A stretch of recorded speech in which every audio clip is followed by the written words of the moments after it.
we're going to first take. I'm with Jack Ziskin and Cedric Derecho. I'm your host, Kye'l Torain, and we're going to start this week off with Rate Your Plate. Now, last week we didn't really get a chance to do Rate Your Plate with Cedric, so this week we're not really going to count it, but we do have some of Jack's takes, which the first one Cedric's probably going to have a little issue with because it didn't go the way Jack wanted. He had the Eagles destroy the Giants.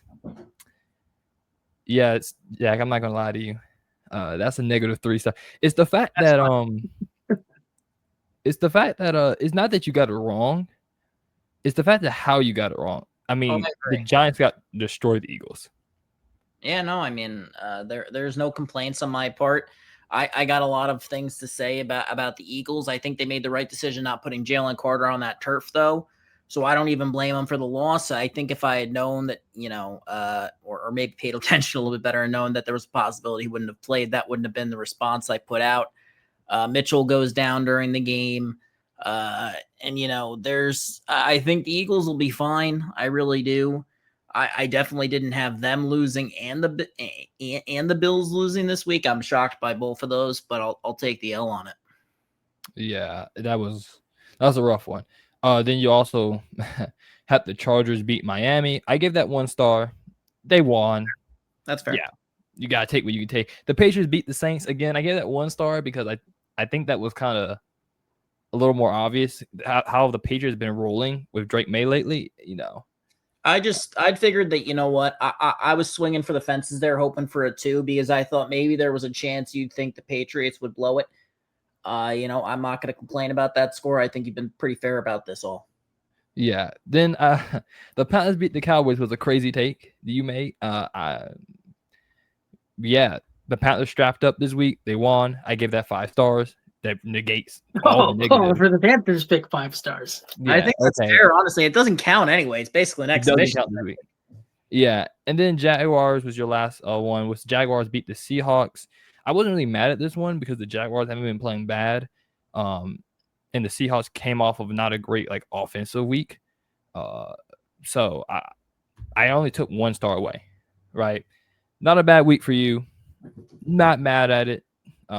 Doesn't really count this week though, so unfortunate. You would have had 3 extra stars, but yeah, I mean, yeah, no, it's a tough loss for sure, but I think for me, I'm actually happier that my guy Sam Darnold beat the Jaguars and proved me wrong. Part of me wanted to say that they wouldn't win, the Jaguars, that is, because I didn't really think that Sam Darnold deserved to lose to Baker Mayfield. That's not a knock on Baker. It's more of a knock on his team and what's left of it. And I think it says a lot about the Seattle defense that they couldn't beat Tampa Bay. But I mean, we're going to get to Tampa Bay later in this show because what they're doing right now, Todd Bowles deserves an apology from Jets fans. He deserves an apology from Buccaneers fans too. Yeah. Well, how many stars did you get last week? Because you kind of had a lot of crazy upsets. What was it, 10 stars or something? Did we even do those? Do you want to run that through? Do I have those? I have them. Well, I'm assuming I got 15 from the fact. Crazy when I calculated it. I have to have 15 because I picked Denver, I picked New England, and I picked Jacksonville. The 3 biggest upsets of the week, and I got them. And I didn't bet a single dime. So Cedric, you had a bad week last week. We're just not gonna go over that. It was bad. One team, right? I think he got. No. Tell us. You can just give us the total even. Yeah. So he had. He lost 4 stars. He ended with 1 star that week because it was added on, right? He had the Vikings beat the Browns, so I gave him 1 star for that. The Eagles beat the Broncos. I gave him 0 stars for that. And it was a close game. The Ravens beat the Texans. -3 stars for that one because that was a bad game for the Ravens. Giants beat the Saints. I thought that was a no good take. Giants beat the Saints. It's 0 stars, right? And then Miami beat the Panthers. -2 stars because Miami. I mean, at that point, they're just cherry picking Panthers a little bit with the stars. I don't know. Yeah, man. Well, y'all doing it to yourselves. Y'all could play it safe. I have noticed how I really haven't been going after the Panthers, and the 1 week you did, it worked out for you. So I mean, yeah, but I think. I did pick them, but let's go over my picks because I had a pretty good. This was crazy. So you ended up getting 10 total stars, and then you're at 15. So if I was really counting this week, it would have been 1 to 15, and then thank God we didn't count this week because Dallas beat the Jets. 1 star. It was negative 2 stars. I'm not gonna lie. What? I think when I was grading it, no, you're right. When I was grading it, I was like, that couldn't be your top 5 prediction and expect to get like some. Also, considering what the rest you got right. Timeout though, because he picked the Jets to win. On the pod, he said that the Jets might beat the Cowboys. He might not have taken it, but that's why I took Dallas. So I'm not going to dispute it, but I do think that should be, let the record show that's why. I think you are right. He did pick the Jets that win, but he didn't use that as his prediction. So I'll take the L. I also think that at this time, the Jets were on a 4-game. They haven't won. No, they're terrible. There's nothing. Yeah, and I was like, Dak Prescott was playing MVP level. The Jets been terrible. I just thought that you had a bet, especially considering that your next one was the Broncos beat the Eagles, and I was just like, okay, 3 stars, because that was a great pick. I got 3 stars for that. I didn't get 5. No, I think I gave you 3 stars. If I remember my logic, was the Eagles offensively were still so just inconsistent. They had one real good offensive game, which really wasn't good. It was the Bucs game when they had a good second half. That's fair. Oh well, and the Rams, good second half. Besides that, I was like, I figured it was because of the missed call that really did cost the Eagles in the end. Which, by the way, I'm not gonna lie, I was celebrating because that meant I was right. But sorry, Cedric, but they should have had a play from the 3 first and goal to end the game, but it wouldn't have worked out. It is what it is. Well, first and goal from the 3 is easier than, I guess. Either way. Yeah. New England and Buffalo is the next one, or no? You did have New England, but it wasn't the next one. You had the next one was Seattle beat the Buccaneers. I didn't take a star away. I didn't give one either because of how that game ended with Sam Darnold throwing that pick. That was a good game from 2 quarterbacks, and then Sam Darnold kind of ruined a legacy game he could have had. And then Baker Mayfield being Baker Mayfield at this point is if you give him the ball in the last 2 minutes, the Bucs are going to win this game. So I didn't take anything away. The Patriots beat the Bills though was crazy. I remember our reaction to when we heard that. So I gave that 5 stars. I said 5+, but I couldn't give more than 5. I had to limit myself off somewhere. I had to say 5+. If so what does that put me at? That puts me at 6, right? That puts you at for that week. Yeah. At this point, you would have been at 6, but then you also had the Jaguars beat the Chiefs, and I gave that 4 stars. No, I'll take that. So you end up with 10 stars. I can't complain with that. You had a crazy week. I did, and next week was just mid, and thankfully it didn't count because it wouldn't have helped or hurt. But I think there's a lot of crazy football going on right now at all different levels, and it's a lot of fun to see as a fan. Not necessarily as a fan of my favorite teams, but as a fan in general. When I'm not watching the Jets or the Gators, I'm loving this. I ignore them now. I'm not going to lie. I'm not going to pretend like I watched the whole Denver game. I did. I soldiered through it. But if there had been other games on, I would have just been like, all right, this is my team. But their season's over, and I kind of want them just to keep losing because I want that number 1 pick. I'm not sure what they're going to do with it. But it's the Jets. It's going to be a bust. I mean, Cedric, this is probably the best quarterback draft since, the Jaden Daniels class. And, I'm not saying it's as good. And every single quarterback drafted after the Jets pick will be a Hall of Famer. I mean, except for the Jets, who will select Ryan Leaf 2.0. So what if the Jets just trade?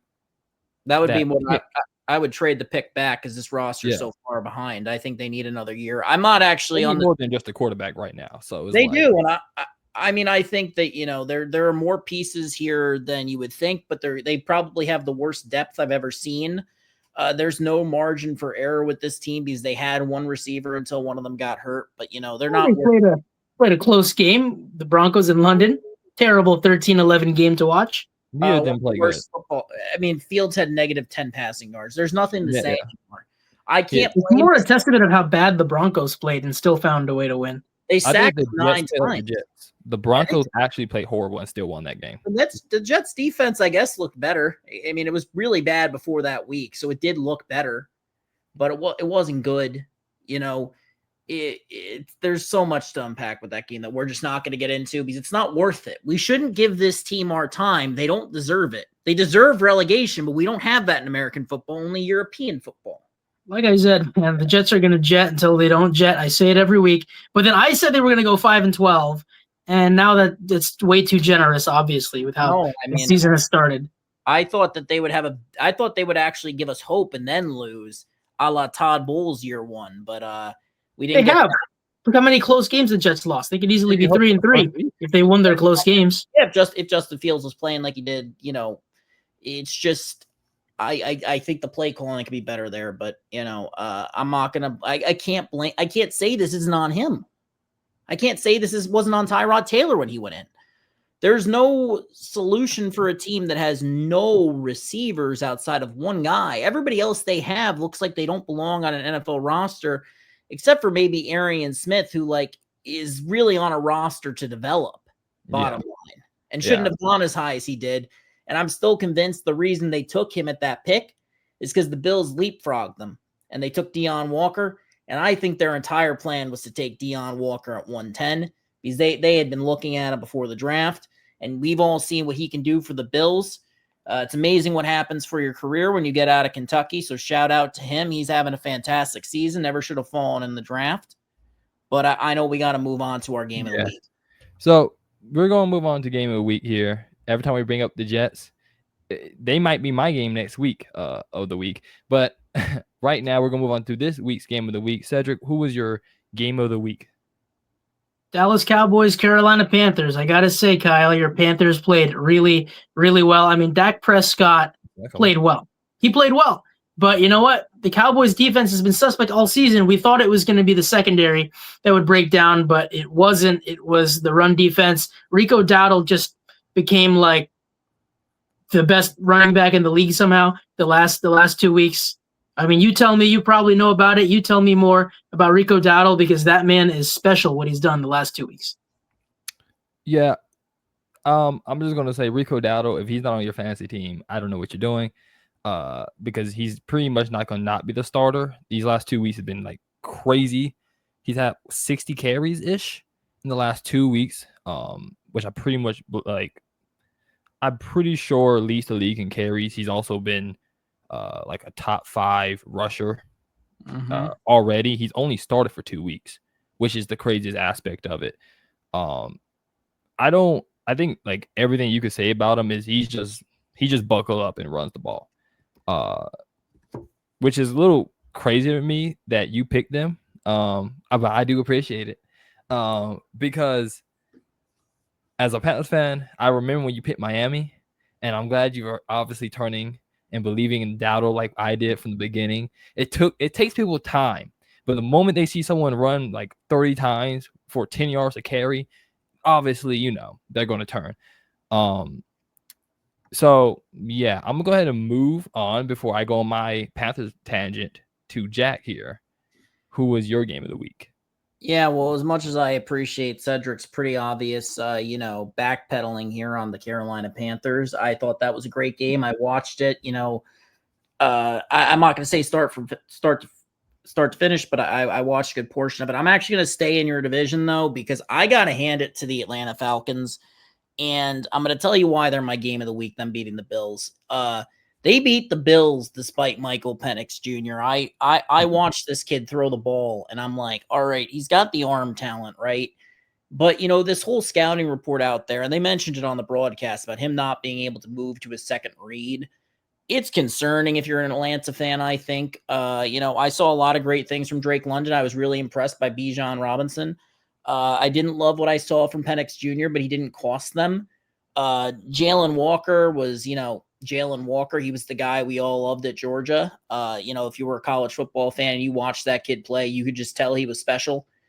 And I'm picking Atlanta over Buffalo because that Atlanta defense just balled out. The offense, Penix Jr., I think he's got more talent than he's shown. But I think when you beat the Bills 24-14 on Monday night, when they're coming off a loss to a division rival, no less, that deserves some praise, especially since that win actually puts New England in first place in the AFC East. Yeah. I when I heard you say the division, I did think you were going to go the Bucks.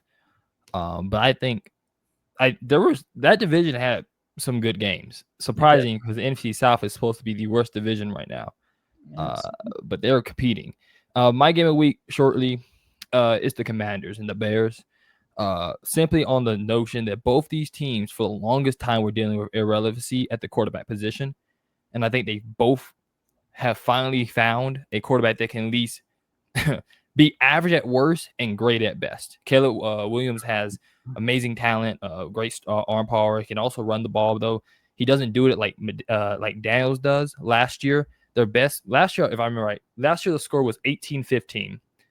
And the highest score on that last year's team was a kicker, which was the Commanders kicker, who scored 12 points a game. And Daniels had like 300 yards. This year, they both balled out, right? Both had like 200 yards plus. Both had multiple touchdowns. I think what really like set that game apart from the other games is the fact that how it ended, where there was just no reason for the Commanders to lose that game. To go down super early. They went down double digits early and then turn around, fight all the way back, take the lead. In years past, Chicago, who would be down, 2 scores, would generally just collapse. And this year, they found a kind of lucky a DeAndre Swift like long 50-yard catch off a screen.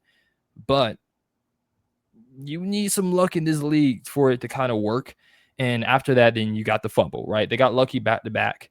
I have to kind of put that, as much as I want to put the Dallas and the Panthers because no one picked the Panthers, I got to go with the Bears and Commanders because I think in 2 or 3 years, we're going to talk about these two teams as like contenders. And this is going to be like the moment where I'm like, these last 2 games are going to be the moment where I throw back to. Can we take a step back on that though? Because, you mentioned Caleb Williams having multiple scores. Jaden Daniels had some issues with ball security, but he's not fully healthy. And I think we all know that. Yeah. But let's just talk about this for a second. Because you mentioned you mentioned that long screen pass to DeAndre Swift and, that 55-yard pass, if not for that pass, Caleb Williams doesn't break 200 yards. I don't think that Caleb Williams looked particularly good on Monday night.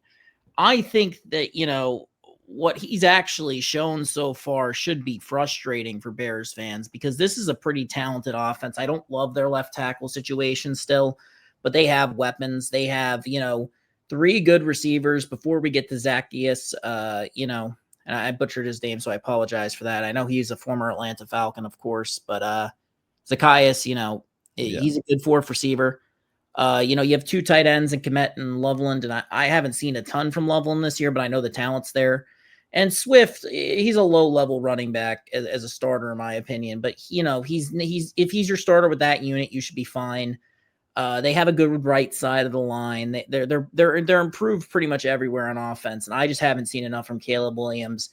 There's a meme out there, and tweets out there about Troy Aikman, and Aikman's like, it'll be like Caleb Williams breathes, and Troy Aikman's like, what a piece of, and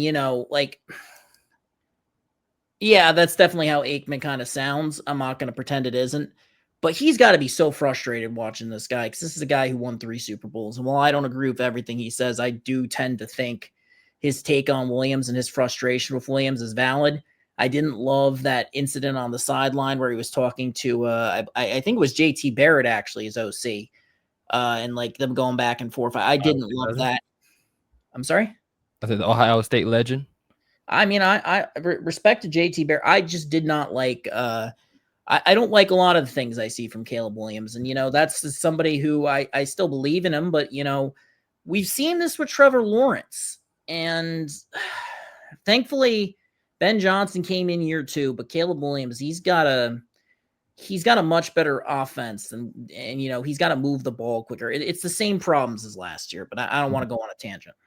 Yeah, I'm when it comes to the problems of his, off the field play, well, I mean, I'm not even commenting on that. I don't care about his nail polish. Just win football games. Well, yeah, I'm saying that's That's all it is to me. I think really he is doing what I would expect him to do. I'm not calling him Jaden Daniels level of talent or level of play. He hasn't hit that yet. But he's winning games. He's not losing them the game at this moment. And so I'm fine with the fact that he's not playing perfect. Which is fine when you have that much talent around you. If your job as a quarterback is to get the ball to your top talent, still knowing that you don't have a top tier line, and just get the ball to DJ Moore or DeAndre Swift or Rome Odunze, right? If he's doing that, I have no issue with it. I do agree though that 50-yard pass buffed his numbers up. Yeah. But there's a lot of quarterbacks who are making screen passing the 5-yard play. George Pickens had like 3 of them against the Panthers. Dak Prescott threw like 3 slants, and they went for 20+ yards. If that's all you have to do, then just do that. I can't critique him for making the right play. It's the one touchdown for me. And you know, I know the rain came in, and that's really why the Bears won that game, in my opinion. And hats off to the Buccaneers, too, because I know we didn't get to them. I know we got to move on, but can we just all agree that of the 6 quarterbacks drafted, and only 3 of them have, you know, more or less a full season of work, or 4 of them rather, he's by far the least impressive, right? He's less impressive than Jaden Daniels, no doubt. He's less impressive than Drake May, no doubt. And I don't think he's played better than Bo Nix. I think he's right now, as we currently stands, I think he's less impressive than all, but I think there's an argument that talent-wise, he'll come around.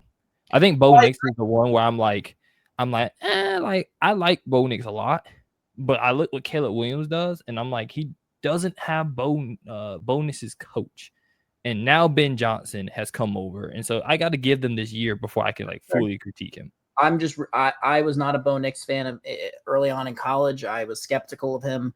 And I own that because I saw him his freshman year against Florida, and I wasn't impressed. And I watched how he developed at Auburn. And then he went to Oregon. You know, he showed some stuff, but he was older. But, you know, Bo Nix has kind of won me over. I'm a convert on him. And, you know, I'm just worried about Caleb Williams just with some of these stuff that he's had some struggles with on the field. But I know we got to move on. So let's move on. Sorry about that.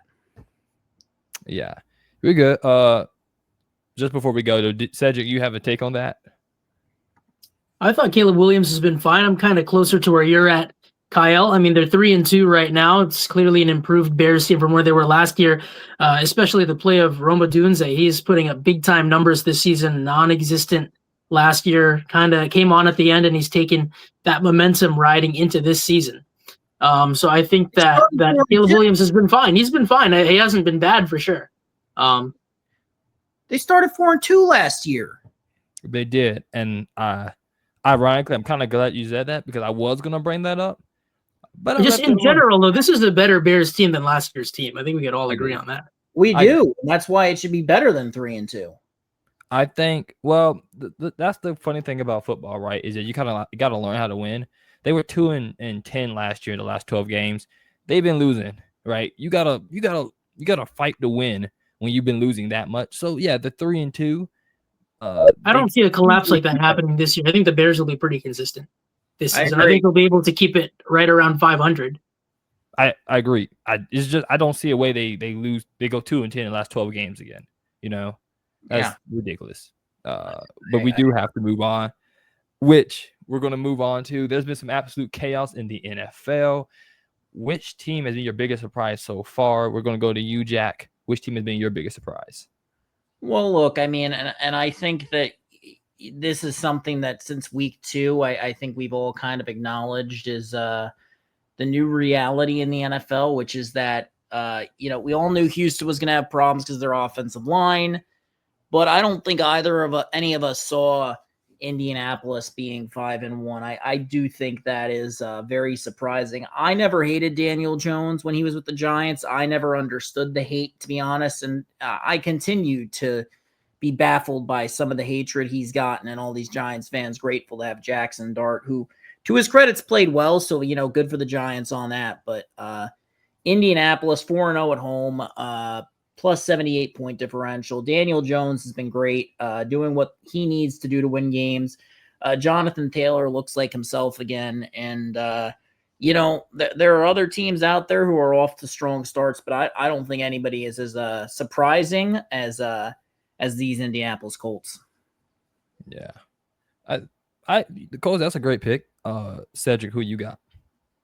Well, if Jack's taking the Colts, then I'm taking the New England Patriots in terms of surprisingly good. I mean, we have a friend of ours, Rich Rosa, who they said that the Patriots were going to go 11-6, and admittedly, me and Jack and pretty much everybody else who listened to him laughed in his face. Oh, and now that I'm looking at their remaining schedule, I hate to admit it, but Rich might have actually nailed that schedule because the schedule is very, very easy for New England going forward. I mean, pretty much 75% of the teams they play going forward have a record below 500 right now. So 11 wins if Drake May keeps playing at this level. I'm not saying he will. He's off to a great start this season, and he's showing a lot of promise. Looks like the Patriots have found a franchise quarterback. This might be a team that can actually get 10 or 11 wins this season. It's looking like it. They might be competing with Buffalo for the division. They really might. They're first place right now. All right, Buffalo is probably going to win 12 games, even with this rough patch. And I do feel a need to say this. A broken clock is right twice a day. No disrespect to Rich intended, except for the obvious disrespect intended. Love you, buddy. But and this is really what it comes down to here. There are some guys on this New England team that have a history of getting hurt. Carlton Davis and Stephon Diggs come to mind. And I'm not referring just to Diggs' last injury. With Houston, I just think he's that guy who kind of gets nicked up a little bit because he's not the biggest guy. He's not small, but like when you play the way he does at his size, you get some wear and tear. I don't see New England winning 11 games, but I would go back to what I said 2 weeks ago that I could see them going 8-9, 9-8 because of the schedule. Ultimately, I think this is something where it's not necessarily in the Patriots. I don't think it's going to help them in year 2 for Vrabel to do this because I think then they're going to get a tougher schedule. And this roster still has a lot of holes that I can see that are visible. No doubt it's a step in the right direction. It's more important that they win. But I think that this Patriots team starting 4-2 with this kind of head coach is, it's surprising. But the way the schedule worked out and who they played, I think everything went. This is their best reality, right? I think we can all agree to that. There's no reality where they're 6-0 with this roster. I agree. I think this is as good as you could probably hope for. And here's the crazy thing: the Colts could be 6-0. Think about that for a second. Really think about very well could be if it wasn't for Tutu Atwell's 88-yard touchdown. That's kind of my point with Indianapolis. Mitchell, also same game. So I think, the argument of like this is their best reality also kind of applies to the Colts here. Because considering that no one would have expected them to be winning the way they're winning, there was a period of time at the start of the offseason where we learned that that Daniel Jones was going to be the starting quarterback, and then everyone was like, "Yeah, they're tanking for a quarterback." DJ Latway's a Colt. Archie Manning was a Colt. We were already going. We have 2 fellow Newhouse alums, Caleb and Maria. Okay, Maria Wainscott and Caleb Spinner, who got to see this Colts team firsthand in training camp. I'm almost curious to ask them if they saw this coming from what they saw in camp, because certainly I don't think any of the NFL community really saw that coming, but they saw the team up close. Yeah, I mean, I'd be curious to know that too. I think at the end of the day, what it really comes down to for me is that, Shane Steichen is I think we all knew he was kind of dealt a tough hand. He started out okay with Richardson year 1. He goes down, got a lot out of Gardner Minshew. Following year, more struggles of a backup quarterback that maybe he didn't like as much. But bottom line is this. I mean, they have to be the most surprising. There are other teams. I feel like we should go over the teams we didn't pick because the Steelers are surprising until you realize everybody in their division is, not good. Well, the Ravens are surprising until you realize, everybody's injured, but still, who had the Ravens going 1-5? I know Kye'l's got his take, so I want to hear his take before we go rambling on. Yeah. So I am surprised because I knew the Colts were going to come up. I knew someone was going to pick the Colts. I am definitely surprised by the Patriots a little bit on this pick because I do think their schedule was easier. But I'm also, I think no one picking the Seahawks kind of threw me off because of how good Sam Darnold has been playing.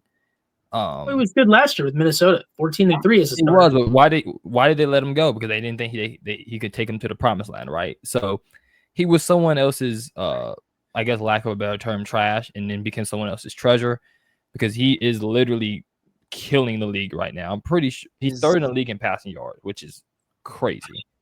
I mean, I'm a Sam Darnold believer. I have been since he was a Jet. I thought they made a mistake getting rid of him. 11 touchdowns, 3 picks. Obviously there was that one pick against Tampa Bay, which wasn't great, but he really carried them up until that point, completed 82% of his passes. Everything that leaves New York turns to gold. Everything that leaves the Big Apple turns to gold. Off, it's Jersey. Let's just be clear about that. I'm a Jets fan, but I understand why people call them the Jersey Jets. If they were winning, I'd still call them the Jersey Jets. But and I don't think this is a New York issue. I think this is really, it goes back to ownership, right? Terry Pegula, the owner of the Buffalo Bills and also the Buffalo Sabres, is one of the best owners in the NFL, and he's one of the worst owners in the NHL. As good as Terry Pegula is at managing an NFL team, that's how bad he is at hockey, right? Woody Johnson is the NHL version of Terry Pegula. He's just the worst possible owner, and both teams are mired in 15-year playoff droughts. That's the reality, and that's why I bring this comparison up. Woody Johnson is his own worst enemy. There's been talent that has walked in to one Jets drive, and it's gone out the other way too. This isn't like they've been, this is what happens when you have an owner that is just truly terrible. Woody Johnson will be remembered as one of the worst owners in the history of professional sports. And I don't say that to be mean, also because, I can't be that mean to a billionaire. But, let's just be clear about this. Fred Wilpon won twice. Charles Dolan won twice. And even James Dolan, for all of his faults, is not Woody Johnson. And that man kicked Charles Oakley, out of MSG. So it should tell you a lot that I'm comparing Woody Johnson in a negative light to James Dolan. And that's just the point we're making here, though. Sam Darnold leaving New York, it wasn't about New York. It's about the owner. It's always about the owner. No team is cursed. You just have a bad owner at the top. Sam Darnold left Minnesota because they didn't want him anymore, because Kevin O'Connell thought he could win with anybody. And now he's realized that while he can mask Carson Wentz's deficiencies, he can't solve them all. And he traded up to draft this quarterback who wasn't objectively that good at Michigan. You knew he had durability issues, and you still made all these moves to get him. You bet your franchise on him. They could have used a corner more than him, in all honesty, and they could have just decided to go Darnold or someone else that offseason if they really just needed a bridge. They made the wrong decision here. They did. There is no question in my mind that Minnesota will be in the market for a quarterback in the next year and a half. There isn't. But, you given up on J.J. McCarthy already? A year and a half? This is his extended rookie year right here. It is, but I just don't think he'll stay healthy.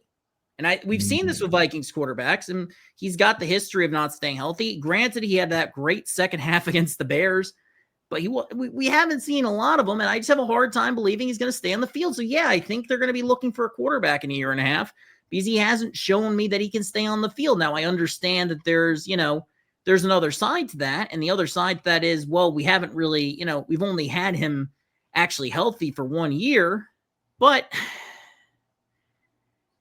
I don't know, man. This is the souped up version of, just like almost, I don't want to compare him to Jordan Travis. What happened to Travis is tragic and unfair to him, and I wish him the best in a forced retirement. But J.J. McCarthy got dealt a bad hand by injuries, and I just don't think it's something he can overcome. But I know we got to move on.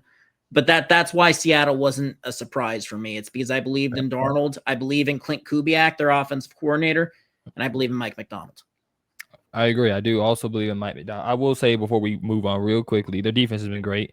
Giving only 19.5, crazy.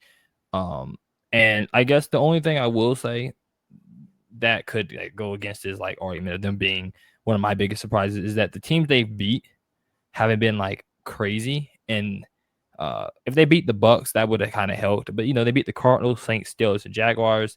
The Steelers are gonna are gonna walk into a playoff spot essentially with how banged up that division is. Uh-huh. Jaguars, they are playing better than what we expected. Cardinals, no, and Saints not that good. So we're gonna have talent though. That's a coaching issue. Does this mean we're moving on to the Steelers discussion, Kye'l? Mm-hmm. You want to move on to the Steelers right now? We can move on to the Steelers. Because hold on. What was next? What were we going to talk about next? The next was Baker Mayfield, who has been okay. All right, let's go to Baker first. Yeah, I mean, can we just? I think we're all in agreement on this, so I don't even think this is going to be a hard conversation for us to have.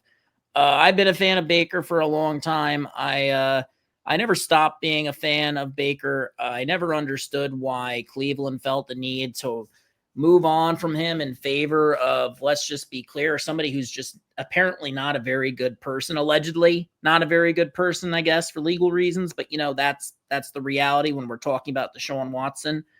There's a lot of issues there that the Cleveland Browns decided to marry themselves to. And they got rid of Baker Mayfield, a quarterback who had played fairly well on a team that wasn't that good. And they moved on from him and they got exactly what they deserved. He's the MVP by a mile. There are guys who have, he's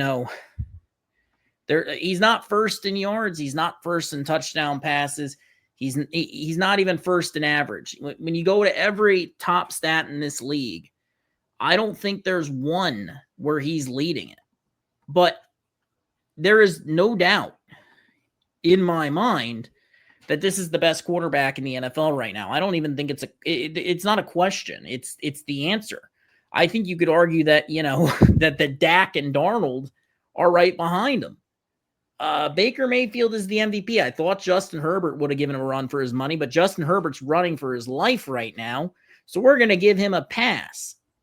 I don't think that there's a quarterback out there that can catch Baker Mayfield. Now, you look at the stats a little bit, and the fact he lost head-to-head is really what I think would kill him with voters here. Is the only guys up there are Jared Goff, who 14 touchdowns, 2 picks. I don't think anybody's lining up to give a guy throwing under 250 yards a game the MVP, though he'll get some votes based on how things are going. Trevor Lawrence is still he's still below a 2-to-1 ratio, though I think he's played a lot better this season. And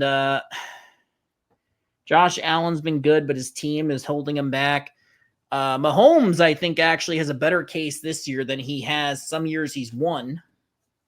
But, for me, I think the top three or two of the top three are coming out of that NFC West division. And, Stafford, Darnold, I think the other one's Baker. The way the AFC is shaping up, Mahomes will chase votes. Drake May might chase votes based on the way he's played. But I think everybody behind Baker is just a distant second.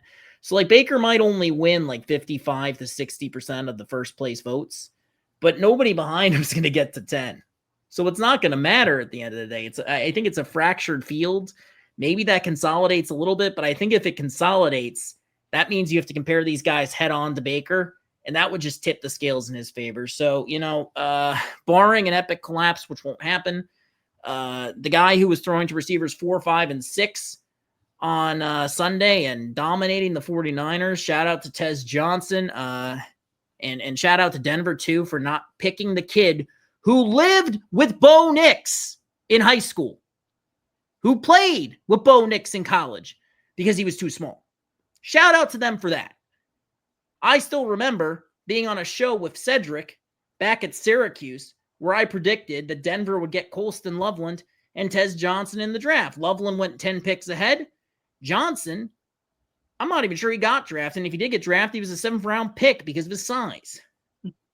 Talent is the most important thing.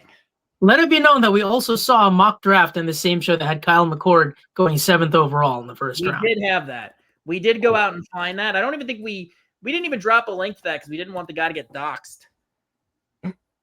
We didn't, honestly. It was one of the worst things. Sports writer wrote that article. Tez Johnson, 235 in the NFL. I was looking at.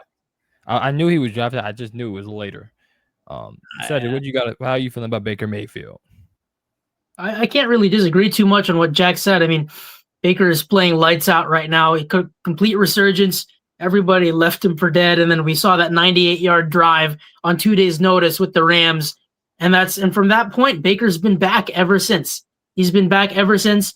I mean, I think a lot of people thought that he wouldn't do all that much in Tampa Bay, but when you look at the way the team is constructed, when Tom retired, that team still had a loaded receiving core. That was still a team that had Mike Evans, Chris Godwin, a lot of firepower offensively. Add in Bucky Irving now. Add in Igbuka now. I mean, Evans is coming back this week. This offense is going to get even better as they get healthy again. It's hurt though. Better than they've been. But and that's scary. Johnson. They got Sterling Shepard. This team is running on Baker. Yeah. Tampa Bay runs on Baker, man. I think we're all in agreement on that. Heck of a quarterback. Cleveland must feel pretty stupid right now, I hope. I'm sure they have everything figured out with Dylan Gabriel and Shedeur Sanders. And, before we move on, I didn't mean to hijack you, Cedric, but I think it's important to remember that Carolina at one point had both Darnold and Mayfield on the roster. Yeah, lost them both. No. This isn't to make you feel bad. But now they have Bryce Young. They're 3-3. They're going to move to 4-3 this week. It can get better. The Panthers stopped panthering. That is the point I'm making here when I say it can get better. There's always hope, unless your owner is Woody Johnson, in which case just grab a drink with me on Sunday. Yeah, the Panthers panthering is a crazy take considering that we were a winning team for a while and we had a period of time that was I'm not going to get on it because before the ownership changed though. Okay. Cam Newton 15-1 and then the Super Bowl owner down you, but yeah, I will say this about Baker, which does hurt a little bit as a Panthers fan because I always thought Baker had that dog in him. And when you saw that run last week, you kind of knew like he's going to do what he needs to do to win. If it's throw for 300 yards a game or if he needs to run for 70 and a touchdown, he's going to do what he needs to do to win. He's 12 touchdowns to 1, which is probably I think is maybe the only stat. The touchdown to interception ratio might be the only stat he's winning in, but I think that's second nature to him playing with right now as it stands. I know that the full injury report hasn't come out, and I think Chris Godwin's doubtful and Mike Evans is questionable. But right now, Sterling Shepard, Tez Johnson, and Ryan Miller are the only 3 receivers of like outside some practice squad guys who are going to be playing next Sunday unless Mike Evans gets healthy and Igbuka. Well, in addition to Baker, I think we got to give credit to the Tampa Bay organization because going back for a decade now, Tampa Bay has had among the best offenses in the NFL every year for like the last 10 years. Even Jameis threw 30 touchdowns and Jameis Winston threw for over 5,000 yards on that team and no, you nailed it. Yes, I do agree though. The Buccaneers have for a while had a pretty good offense, even with Jameis. But Jameis to me in his prime wasn't great. He wasn't horrible either. He was this weird mix of like a train ride. You had no idea. If he was a roller coaster, you don't know if you're getting off where you got on or you're falling into the ocean with Jameis. At this now point, he's Jackson Dart's hype man on the sideline. You need him. Yeah, I do. He's great. But like that's coming from an Eagles fan, he's great on the Giants. He's come back to a lot of weird stuff too, like the crab legs. Like we all just forgot about the crab legs. Like no, I didn't forget about no crab.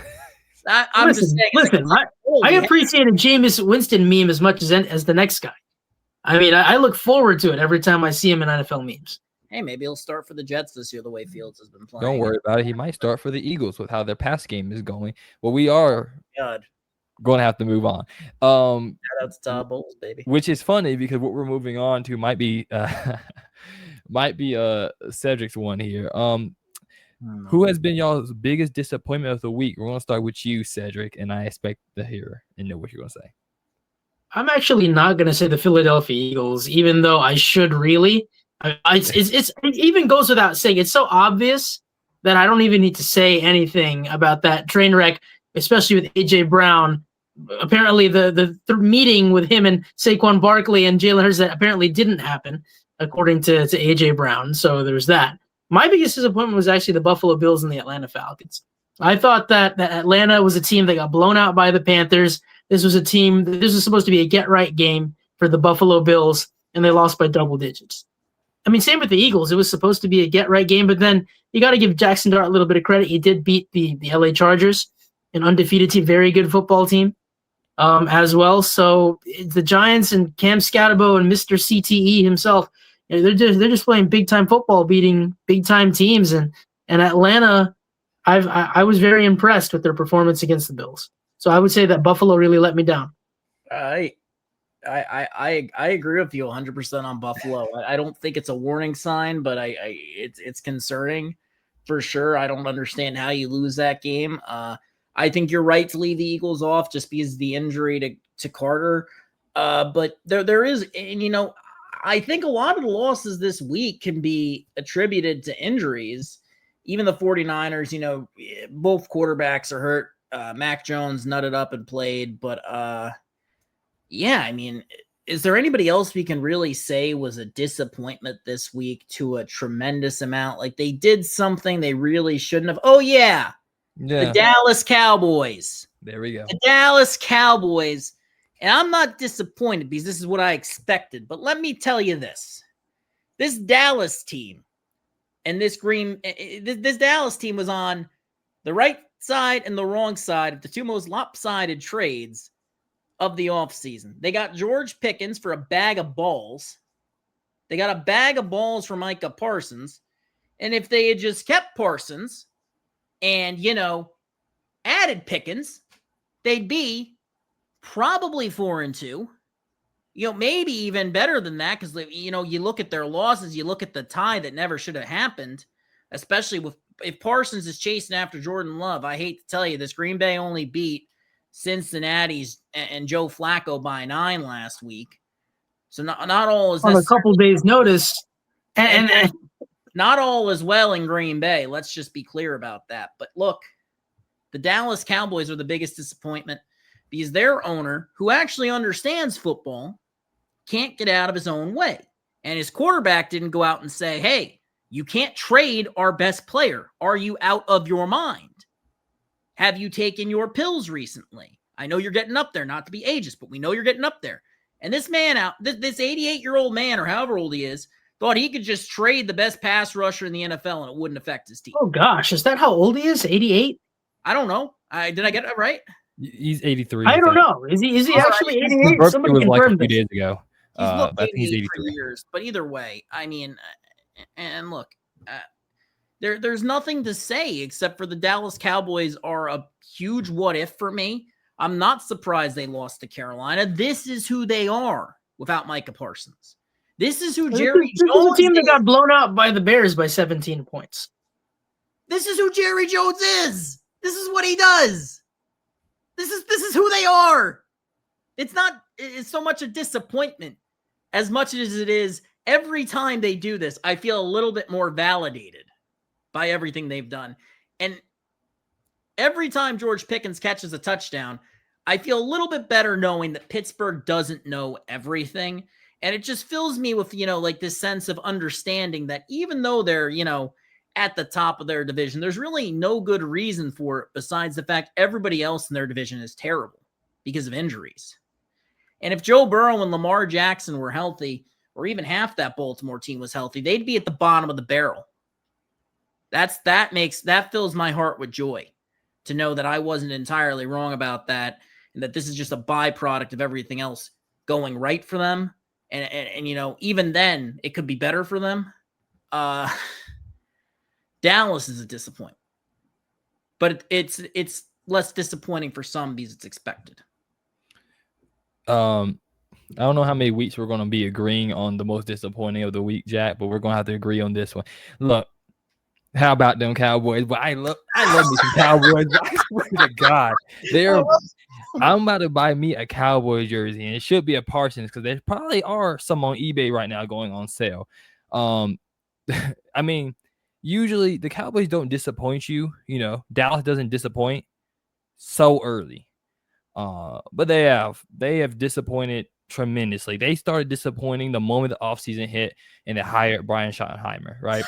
That was a crazy disappointment, right? Dallas disappoints. We're going to put another one there. Then they start disappointing you when you heard that you couldn't sign Micah Parsons. Dallas disappoints. You put another one there.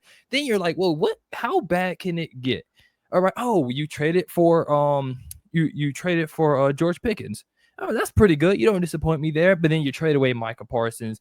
Then you turn around and you do it a week before the season starts. Then you don't get a pass rusher. And then you come to Carolina and you lay a goose egg. You scored, but you lost to Carolina. So I'm putting that as a goose egg. I mean, you let Russell Wilson throw for 450 yards on you. Brian Russell. Like, as much as I want to say the Ravens, because at the start of the season, I don't remember this episode out, but we did our like MVP picks, and I was like between Herbert, Hurts, and then like off cam, I really was like thinking about Lamar, but then I saw like how he was playing and stuff. So, saw he got hurt, and then how the Ravens defense was playing. Dak has been the only redeeming quality of a disappointing Dallas team. How ironic is that for Cowboys fans? Crazy, right? They are praying for Dak. It's so good. And that's sad. I feel a little bad for Cowboys fans. I don't, actually. I'm lying. I don't feel bad at all. This has been like coming for way too long. I think I think that it's been really predictable to see how Dallas is going to like have their downfall, right? Dallas disappoints. Dallas has a downfall. We just throwing them out there, and it all because of Jerry Jones. At the end of the day, at the end of the day, you said before, you hinted at Jerry Jones knows football. He just can't get out his own way, right?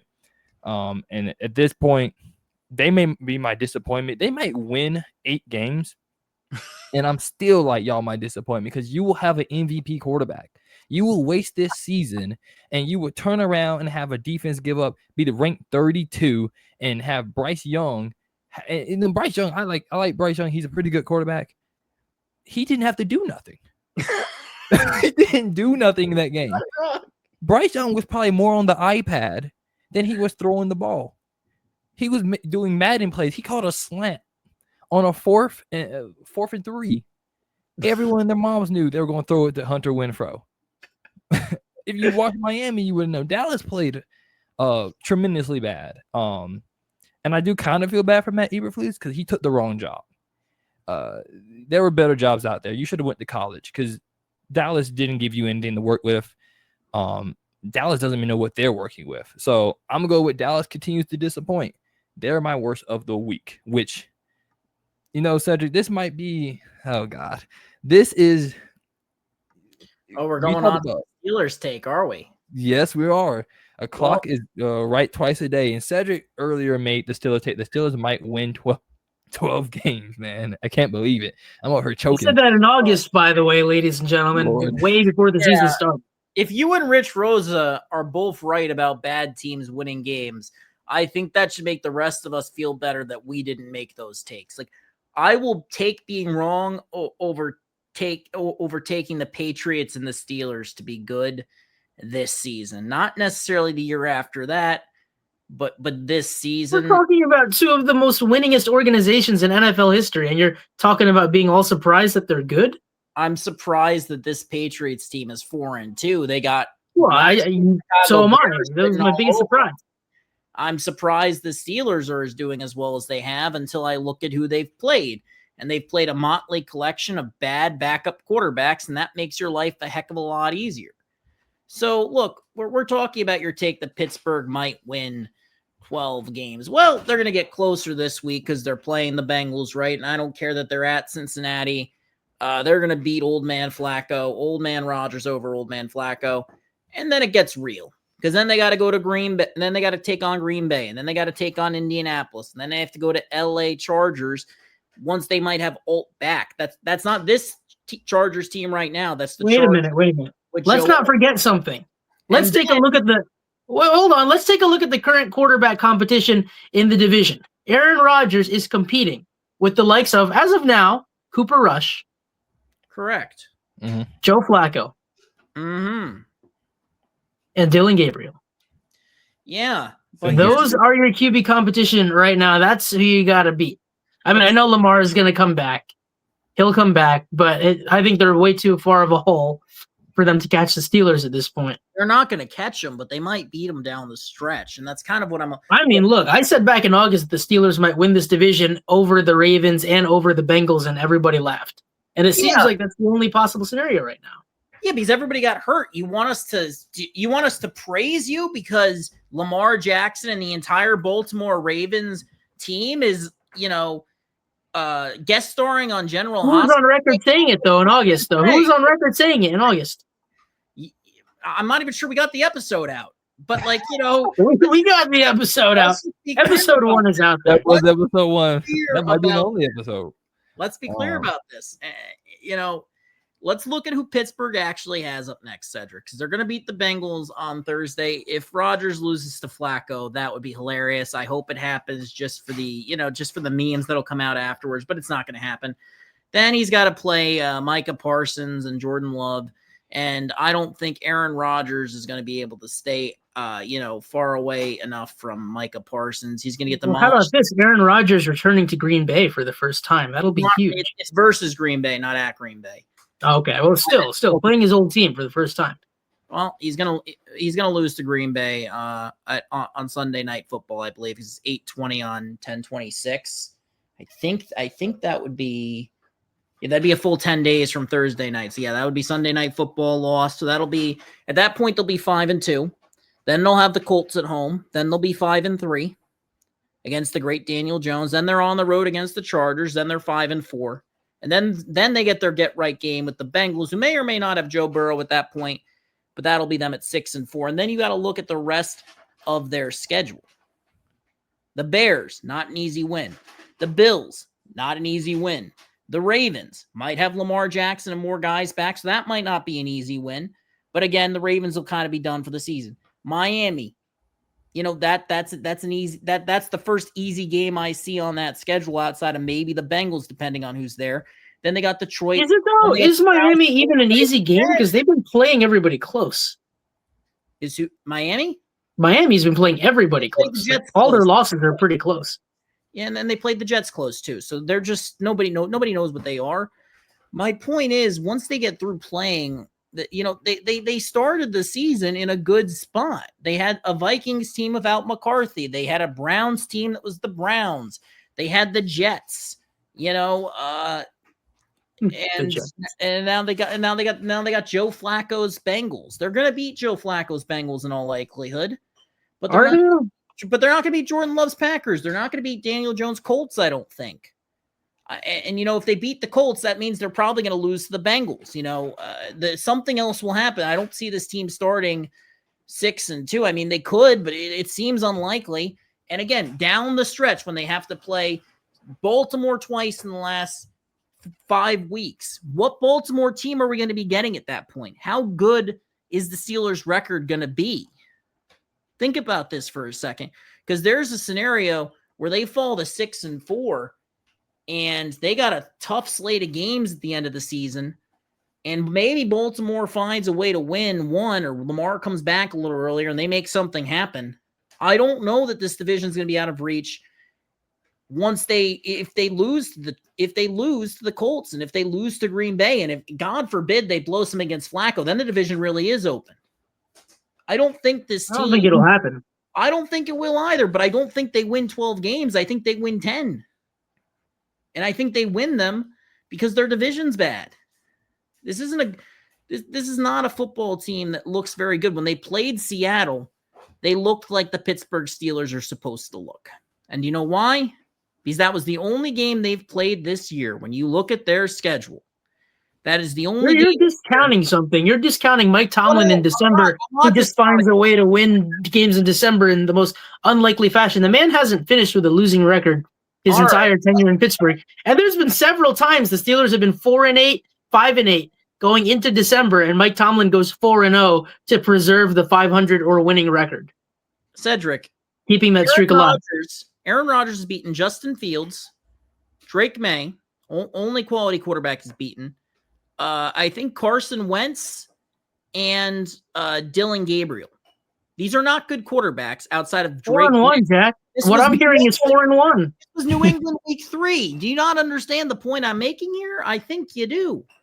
You don't think they go 8-4 the rest of the year? They're 4-1 already. I think they're one. I think that they're. You go 8-4 the rest of the year, 12-5. Right. Who are they playing at quarterback the rest of the year? Who's the quarterback they're lining up against? I have them beating Flacco. I don't have them beating Love or Jones because Love and Jones can still run.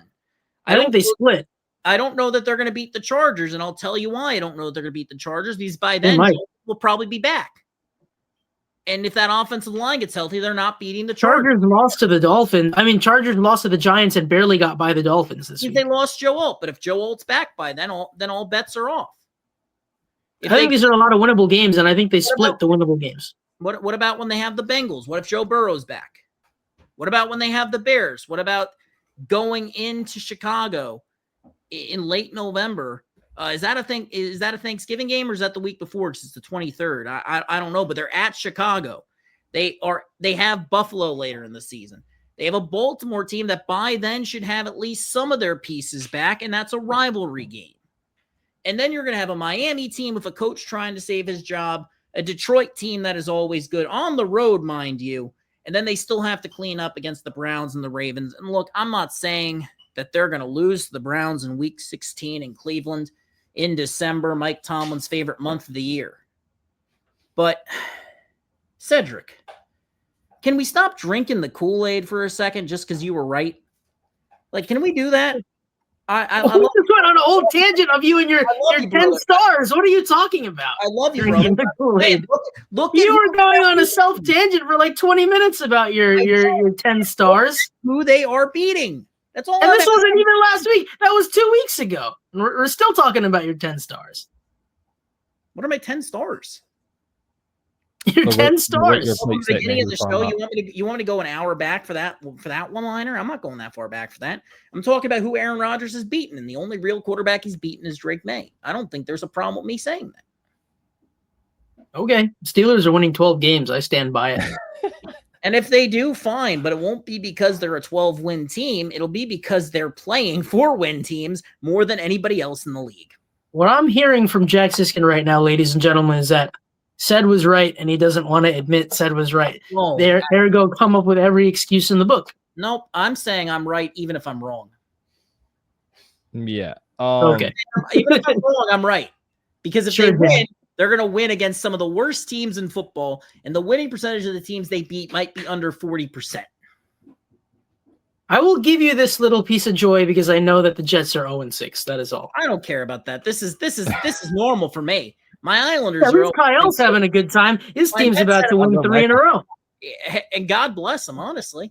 It's been a tough time. My Mets blew one of the hottest starts in the history of baseball. My Jets are 0-6. My Islanders are 0-3. This is my happy place. This is exactly. Give him one, ladies and gentlemen. Give him one because he deserves a win. Florida is all he has, and he doesn't even have that anymore. Yeah, basketball. They'll be okay. Basketball, no, and basketball will be fine. And football, no. But I'm not gonna cry a river about this Texas A&M loss at at college. Like the number 8 team or whatever they were. Number 5, probably the best in the SEC now because unlike Gunnar Stockton, I trust Marcel Reed. We got KC Concepcion from NC State, ironically.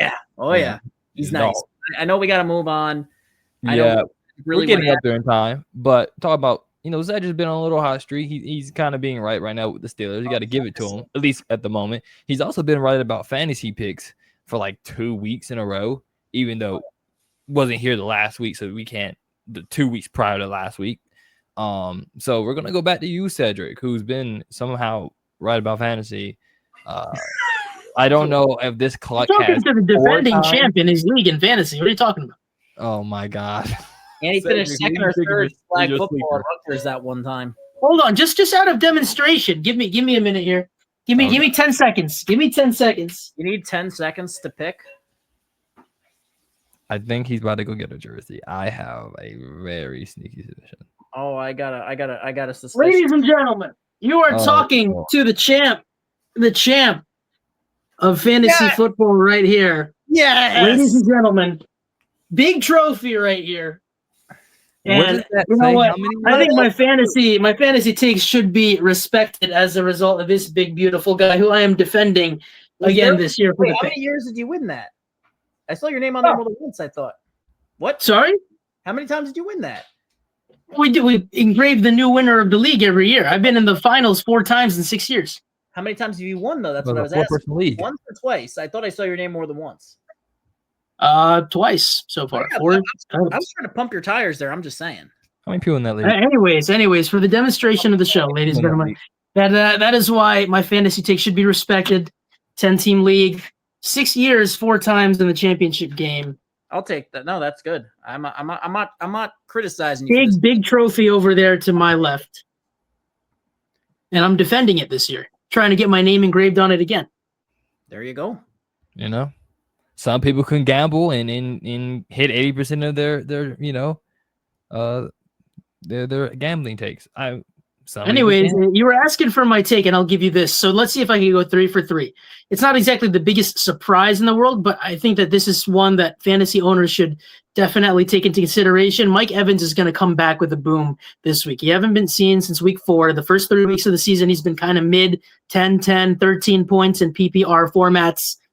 Look for Mike Evans to have a vintage performance, especially with the Bucs as banged up as they are. He's questionable. I think Mike Evans will play, and I think he'll be the Buccaneers' #1 receiver. I think we're going to see vintage Mike Evans. Look for him to have like 8 to 10 receptions, touchdown, maybe 2 touchdowns. Big time performance for Mike Evans, biggest performance of the year in his comeback after a month out with injury. Okay. I'm going to take a shot in the dark. I love the Mike Evans take as long as he's back. But whether or not he's back, I'm actually going to go with a different Buccaneers receiver, and it's actually not Sterling Shepard, though I think he'll have a good week. We don't see the big performances from him enough, I feel like, to justify that. Give me Tez Johnson. 1 catch, 45 yards last week. Give me, but I love the scrap from this kid. This kid tries blocking. He's like 5'9", 110 pounds, soaking wet. Like, he's a small guy, and that's why he went in the 7th round. But he's not a 7th round talent. He was a day 2 talent, in my opinion. I think he's got a big game next week, and he didn't do this against a bad defense. He did this against a 49ers defense with Robert Salah. And going into next week, I am betting on Tampa's 5th or 6th receiver, depending on who you ask, to obliterate that Detroit secondary, which is in shambles, so much so that they made Kansas City look like they might figure it out. And maybe Kansas City's better than I thought. But I don't know. I thought a lot of the reason they won was because Detroit really didn't try to win with that secondary. Yeah. My God. I'm with you. I'm going to take a shot in the dark. Josh Downs. I like with that. all those receivers and how Daniel Jones been playing, and the Chargers might get Justin Herbert killed. They might just try to give the ball to the Colts just to get out of this one. With how many hits he's been taking lately. I think he's like one of the most quarterbacks in the last few weeks, like statistically. At this point, they're going to get a lot of opportunities. I'm going to go Josh Downs. Now we can move on to, my favorite segment, honestly. Y'all's top 5 predictions for next week. And we're going to start here with Jack. That's smart because Cedric usually takes a little while to get warmed up. No shame on the performance anxiety issues, but just going to I'm prepared this week. I got my picks locked down. Going to start with Wembley Stadium in London, England, where the Los Angeles Rams are taking on the Jacksonville Jaguars. Give me the Jaguars at their home away from home. I don't think the Rams are that good. I don't think the Jaguars are that good. But I think that this week Jacksonville gets it done, especially after a tough loss to a pretty good Seattle team last week. And then, keep going down the list. We're going to make it all the way down. And I'm trying to avoid picking games that I think will cost me, Kye'l. So if picking a team is going to cost me, I'm going to ask you to please let me know. Am I allowed to ask that? That's not how that works. You just got to pick. You got to pray. All right, fine. Well, I'm going to go to Monday night, 7 p.m. Buccaneers visiting Ford Field against the Detroit Lions. Give me Baker Mayfield. Tampa Bay cruises on to 6-1. And then we take a step back to Sunday Night Football. Levi's Stadium, Santa Clara, California. The Atlanta Falcons just beat the Bills. And they're about to go on and beat the 49ers. I really liked actually a lot of what I've seen from San Francisco. I think they've dealt with injuries admirably. But for whatever reason, Bijan Robinson and Drake London's 100-yard catch radius are going to get it done on Sunday. That's pick number 3. Moving on down. Again, I'm trying to pick games that aren't going to cost me here. So that did change my calculus a little bit. So we're going to go all the way back down through Sunday, and we have the absolute. Give me one more second, because again, I'm trying not to lose picks. Like, am I going to lose picks if I pick Carolina? I'm probably going to lose points if I pick Carolina. So we're going No. Kyle's going to give you 2 to 5 stars if you get Carolina right, guaranteed. But he gets Carolina wrong, I'm going to pick Carolina to beat the Jets. Because you know what, I just need a little bit of moderator bias. Just give me Bryce Young over the Jets. That's not a surprise. Unless I'm what? Oh, come on, Kyle! If you give him 2 stars for that, I'm gonna quit. I didn't say that. You said that actually, and then I did it just to see if it'll work. What? I did not say that. And you know what? Fine. I'm going to take Carolina. I'm going to take Carolina back. I'm going to recuse myself from that because of Cedric's complaints. So I just want to. No, take him. Take him to beat the Jets. That pick. I'm going to pick at SoFi Stadium in Inglewood, California. I will take the Colts over the Chargers.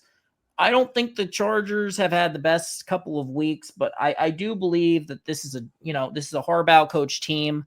It's a good team, the Chargers, even with the injuries. They have some receivers, they have some injuries, but I think it's a close one. But I do think the Colts will hang on and win on the road. Good road win for the Colts. And then moving on down to my favorite team in the NFC East, it's how about them Cowboys taking on the Washington Commanders, and they're about to get rolled over on their home field. Javonte Williams has been good. George Pickens has been good. Dak Prescott has been good, but that Dallas defense is just atrocious. It's horrendous. And ultimately, they are going to get embarrassed on their own field. Not embarrassed necessarily. Are you calling a 150-yard performance by Little Bill? They're gonna lose. They're gonna lose to Washington at home, and that's a bad loss for the Cowboys. I can already see it. I can already see the fire Brian Schottenheimer signs. And if I'm wrong, and if I lose points for this, I can rest comfortably knowing that I picked the Dallas Cowboys to lose. Those are my 5 picks. Again, recused myself from Carolina under pressure from the gentleman from South Jersey. You know what they say, Dallas disappoints. Cedric, what is your 5 predictions? I think I have a quite difference here of opinion from Jack this week. I mean, no surprise. It's kind of been like that every week, but we'll see who's more right. Jack's been on fire lately. It's my turn to catch up. I think I can. So starting with London, again, the Rams and the Jaguars. I think the LA Rams are on a tear. I think they get this done. I think they're the better team. Jacksonville had a really good win against KC, kind of had a letdown game against a very good Seattle team. It's going to be a close game, but I think that the Rams win in London, even though it is the Jaguars home away from home. I think Stafford has a good performance. He outduels Trevor Lawrence in a 27-24 type of ball game. The Eagles and the Vikings. This is a good litmus test. Philadelphia's lost 2 in a row. The alarm bells are going off. Will A.J. Brown request a trade? There's a lot of turmoil in Philadelphia right now. I think this is the ultimate opportunity for a get-right game against a very well-coached Kevin O'Connell Vikings team who is banged up. They are banged up at quarterback. Carson Wentz is banged up. J.J. McCarthy is banged up. I think that I like the intriguing matchup of Carson Wentz against his former team. It's always fun when Carson Wentz plays against the Eagles. I think that the Eagles do get right. I'm going to go out on a limb and say that this season is not over yet. Ring the alarm bells, but I think that they're going to cool down a little bit. I think that the Eagles not just beat the Vikings, they might have one of their best performances of the season and win by double digits in a game that surprises some people considering how badly they lost to the Giants last week. I think this lights a fire under the whole team, and I think that some of those alarm bells will be cooled off just a little bit, and people will remember who Philly is. Wow. Colts and the Chargers, I think that Daniel Jones' reign of terror kind of comes to an end. Indiana Jones, the hot streak stops. Give me the LA Chargers, even though they barely got past the Miami Dolphins last week. Chargers, I think that they have the pieces to win. The last time the Colts went to LA, Tutu Atwell, 88-yard touchdown. Well, I wouldn't be surprised if we see a big-time Lad McConkey score or something, Quentin Johnston down the stretch. Give me a close game for the Chargers. The Bolts get it done in SoFi. Second loss for the Colts at SoFi this season. The Packers and the Cardinals, well, the Cardinals just snatched defeat from the jaws of victory against the Tennessee Titans a few weeks ago in one of the worst collapses I've ever seen, in one of the great NFL follies and fumbles, pushing the ball forward into the end zone so that Tennessee can recover for a touchdown. And I don't think the Cardinals have lived it down since then. I mean, Jacoby Brissett at quarterback this past week played pretty well, nearly beat the Colts. I just see Green Bay winning this game in Arizona. It's not an easy place for Green Bay to play. I think a lot of people remember that Rodgers Hail Mary to Jeff Janis all those years ago in the playoffs in Arizona. There's been some classic battles over the years between Arizona and Green Bay. I don't see this being a classic battle. I think that the Packers win this game by 10+. The Bucs and the Lions, I think Detroit. I like Detroit at home to beat the Tampa Bay Buccaneers. As crazy as that sounds. Give me Mike Evans to have a big-time performance, but give me everybody on the Detroit Lions having a big-time performance. Give me an absolute shootout of a game, 38-35 type of ball game that Detroit comes out on top. I think it looks eerily similar to the Seattle Seahawks Tampa Bay Bucs game, except that it is the reverse order. Give me Detroit on a close game. You got Baker on the other side of that. I actually don't have a problem with your picks. Is the funny part. So yeah, I think the extra detail was really nice on those picks. I appreciate everything he said. I think that we're there's only two sides to a coin as far as I know. I think that on the two toughest picks, we end up on opposite sides. And you know what? If I'm wrong, I'll own that. I think he made some great picks this week. Nothing but praise for my nothing but praise for Cedric as always. Yeah. Hopefully, Cedric, you get all your picks right, because 2 weeks ago you were like negative points. So this is why we do it week to week, right? It's like a compilation over the season. It's combined. But yeah. Mm-hmm. Yeah. But every dog has his day, and tomorrow might be your day. Oh, Sunday might be your day, not tomorrow. So yeah, I hope for your sake, because you are down like double-digit points. Yeah, you got the Dallas defense going on right now. It's just nothing's working for you, and it's tough. But I do like your Eagles take. I do think the Eagles are going to bounce back. So yeah, I got no problem with that. I'm just nervous about losing points for a win, and you can kind of see that threw off my rhythm a little bit. I'll be better prepared next week. I was going to say, you could have picked the Panthers, and I would have said nothing. I don't have favoritism towards the Panthers when it comes to rating the points. What? Cedric, I did pick them. Wait, hang on. I picked them to beat Dallas. That was kind of considered an upset. That was massive upset. There was no one who picked it. Okay, first off, it might have been a massive upset by the numbers. Nobody should have been jerking. They shouldn't have been picking Dallas the way they were. All right, like, look, we all know that the media loves them Cowboys. Because they tied with the Packers, but we got to remember this is a Packers team that was coming off a loss to Joe Flacco's Browns. So it's like when Notre Dame had those mediocre years under Brian Kelly, and everyone's just like, oh, they're still Notre Dame, and it's like, well, they're 9-3, and they lost to like 3 unranked teams, and they're ranked 10th. So there's a disconnect here. That's what Dallas is. Dallas gets the benefit of the doubt because they're the Cowboys.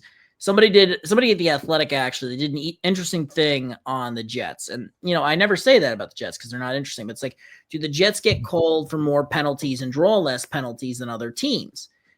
Now, the one flaw in that study is that it was based on the Michael Clemens era. So that's going to skew things a little bit if you're a Jets fan and you know how he loves to take penalties. But, what they ultimately decided was that, it's no surprise to anyone that good teams get calls more often than bad teams. Dallas gets the calls no matter what. Before Patrick Mahomes, there was whoever was a quarterback for Dallas. I'm not talking about Tony Romo. I'm talking about Drew Bledsoe's Cowboys got those calls. As long as the Cowboys exist, no matter who's at quarterback, whether it's Dak Prescott or whether it was Trey Lance last year or Joe Milton starts the game this year, they're going to get the calls. That's why they're always favored, but they shouldn't be favored the way they are because they're not a good team. That's all I'm saying. That's the end of my Cowboys rant. I'm really proud of myself this week. Well, with one major exception, Des Bryant in 2014, divisional round against the Packers. Yeah, that's fair. That's the one exception. That's the worst call I've ever seen in my life. Really wait, side note, if we're talking about bad calls, Auburn got robbed on Saturday. There was not conclusive evidence to overturn that. I'm not saying it wasn't a fumble. I don't think it was, because I think it was on the line or over the line by the time it was punched out. That was just, there just wasn't conclusive evidence to overturn that. Mm-hmm. But that since we were talking about bad calls, I felt the need to say it. Syracuse alum Sean McDonough definitely had his thoughts on it, and I thought he was pretty on point throughout the entire thing. So just thought I'd throw that in there before Kye'l kicks me out off this stream so we can close this out. Yeah, we are running a little over, but it's perfectly fine since we didn't, have a chance to do it last week. But before I do, Cedric, you have anything you want to leave off on? No, Jets are going to jet until they don't jet. Hopefully they get a win eventually this year. I don't really care if they do or they don't. Maybe they should just lose out and get the first pick. I'm not even mad at Aaron Glenn. They're such a bad team. Like, what do you want him to do? What is his offensive coordinator supposed to do when their second receiver is like Tyler Johnson or Josh Reynolds? What are they supposed to do? There's no amount of coaching you can do to make up for that. Yeah. Before we go back on the Jets rant, I can see it coming. No, I don't want to talk about it. That's why I talked about the Cowboys this week. And by the way, our hearts do go out to Kobe Scales, because he was calling everything with Dallas a while back. He was right on everything, and he deserves better than this. And, we feel for you, Kobe. Love you, brother. Yeah. Well, he's not dead. I would feel for him, but he took the Panthers. Why'd you say he wasn't dead? We knew he wasn't dead. Yeah, that threw me off. That threw me off. Your tone of voice. I love you, brother. I didn't say he was dead. I didn't say we'll always love you, brother. That would have been crazy. But on that note, I think it's bedtime for Cedric. That'll be it for this episode of Worst Take, and hopefully we'll have Cedric come back and his predictions for next week. Stay tuned for next week's episode, where no doubt we're going to have a long talk about the Jets and the Panthers. That'll be it, and see y'all next time.